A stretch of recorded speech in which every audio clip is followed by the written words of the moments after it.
We are talking about 50,000 nurses potentially leaving the NHS. We are talking about 300,000 children facing a decade of uncertainty. We are talking about rising visa costs, falling student recruitment, and a government decision expected by the end of March that could permanently alter settlement pathways for hundreds of thousands of people already living here. If you care about your future in Britain, stay with me. Welcome back to GoUKGo, the channel where we don't just report immigration updates, we break them down, we analyze what they really mean, and we help you prepare for what's coming next. This week's developments were intense. Political pressure is mounting, evidence is stacking up, and behind the headlines are real families, real workers, and real consequences. Let's start with what may be the most alarming development of the week. The Royal College of Nursing released new research that has sent shockwaves through the healthcare sector. According to their findings, up to 50,000 nurses and nursing staff could leave the UK if the proposed changes to indefinite leave to remain are implemented as currently outlined. 50,000. Pause for a second and think about that number. The NHS is already operating under extreme strain. Emergency departments are overwhelmed. Waiting lists remain historically high. Staff burnout has become a long-term crisis rather than a temporary challenge. Recruitment gaps have been discussed for years. And now, one of the most respected professional bodies in healthcare is warning that immigration policy could push tens of thousands of experienced professionals out of the system entirely. Why?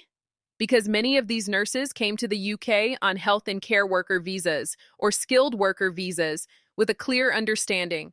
After 5 years of lawful residence and work, they could apply for settlement.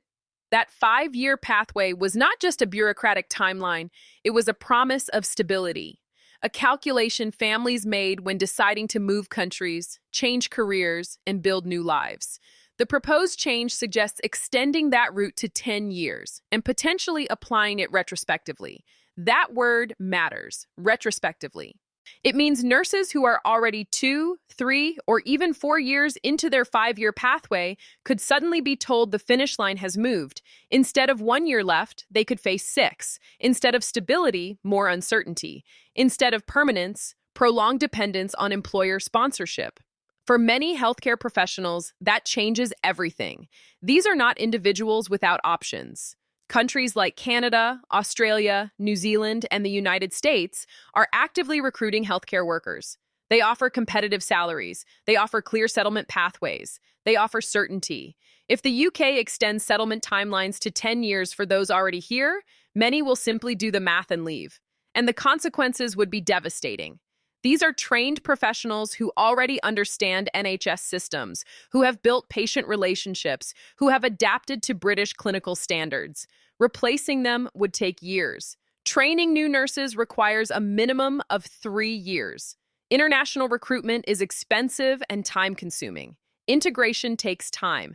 This is not political drama. It is workforce reality. Adding to this pressure, several Labour MPs have publicly urged the Home Secretary to abandon any retrospective application of the ILR proposals.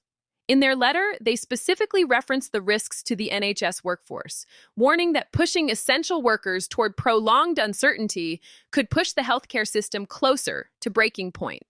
When professional healthcare bodies and members of parliament are raising the same alarm, it is no longer speculation. It becomes a serious national concern, but the nursing crisis is only part of the picture.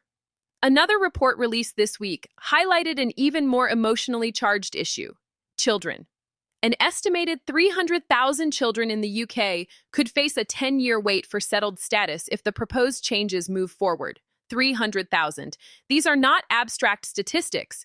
These are children born in Britain, children who started nursery here. Children who speak with British accents, children who know no other home. Their settlement pathway is directly linked to their parents' immigration status. If their parents' route to settlement extends from 5 years to 10, those children remain in immigration limbo for a decade.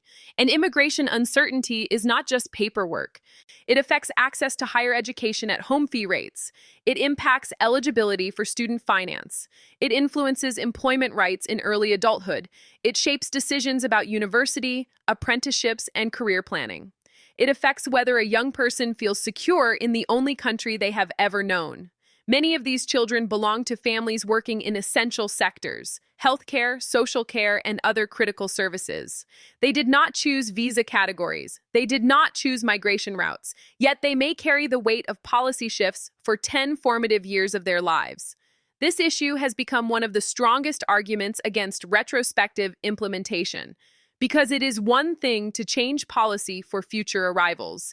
It is another to alter the expectations of families who have already structured their lives around existing rules.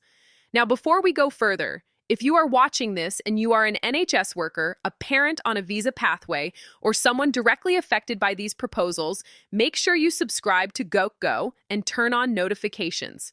The government's formal response to the consultation is expected by the end of March. When it drops, we will break it down immediately. No confusion, no panic, just clarity. Now let's shift to something that surprisingly counts as genuinely good news this week. NHS workers have received a 3.3% pay rise. For many, this increase may feel modest given inflation and the cost of living crisis, but from an immigration perspective, it has significant implications. Under the proposed ILR framework, certain health and care roles are required to meet a minimum income threshold of $25,000 per year. With the 3.3% pay adjustment, Band 3 entry-level NHS roles now start at approximately $25,760. That is above the threshold.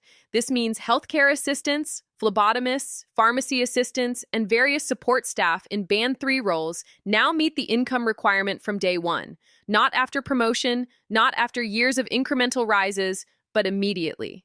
And importantly, this applies across the UK. Not just London, not just inner-city trusts, anywhere. For international NHS workers, this strengthens visa eligibility positions. It provides greater security in meeting salary requirements. It reduces the risk of falling below income thresholds due to technicalities. Sometimes good news hides in details, and this is one of those details that could make a real difference. Now, let's talk about another development: the Electronic Travel Authorisation fee. The government has announced a 25% increase in the ETA fee. It rises from $16 to $20. On its own, $4 may not sound dramatic, but immigration systems rarely increase fees once. The ETA only became fully enforced for all relevant travelers recently, and already the fee is rising. That signals something important. The government views immigration-related charges as adjustable revenue streams. For families who travel frequently, for international students whose parents visit regularly, for business professionals crossing borders often, these increases accumulate. When combined with previous fee hikes, including the immigration skills charge and health surcharge increases, a pattern becomes visible. Costs are trending upward. And finally, we need to address the student sector. January 2026 recorded the lowest level of international student visa applications in at least 4 years. That matters. International students contribute billions to the UK economy. They support university finances. They fill postgraduate research roles. Many transition into skilled worker visas, contributing long-term to the workforce. A sustained drop in recruitment affects university budgets, staffing levels, course offerings, and support services. Several universities have already announced financial restructuring and staff reductions. If international student numbers continue declining, institutional pressures will intensify. For current and prospective students, this means one thing: research your institution carefully. Understand its financial health, review contingency plans. Know your rights if a course closes or an institution faces restructuring. The immigration ecosystem is interconnected. Workforce shortages, student recruitment, settlement policies, they influence one another. And all of this unfolds as the government prepares its formal response to the ILR consultation. The central question remains: will retrospective application move forward? The Home Secretary has defended the proposals publicly, but political resistance is growing. Evidence from healthcare bodies, child welfare advocates, and university sectors is accumulating. By the end of March, clarity will come. Let's recap what this week has shown us. Up to 50,000 nurses may leave if settlement pathways double in length. 300,000 children could live in uncertainty for a decade. NHS workers received a pay rise that strengthens visa eligibility at Band 3. The ETA fee is increasing by 25%. International student recruitment has fallen to a 4-year low. And political pressure against retrospective ILR changes is intensifying. This week made one thing clear.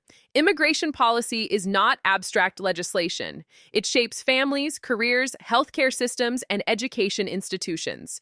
The end of March announcement may become one of the most consequential immigration decisions in recent years. If you found this breakdown valuable, make sure you like this video so it reaches every international worker and student who needs clarity right now. Comment below which story concerns you most: the potential nurse exodus, the children's settlement timeline, the university decline. Let's have a serious conversation. Share this with anyone whose future depends on these decisions.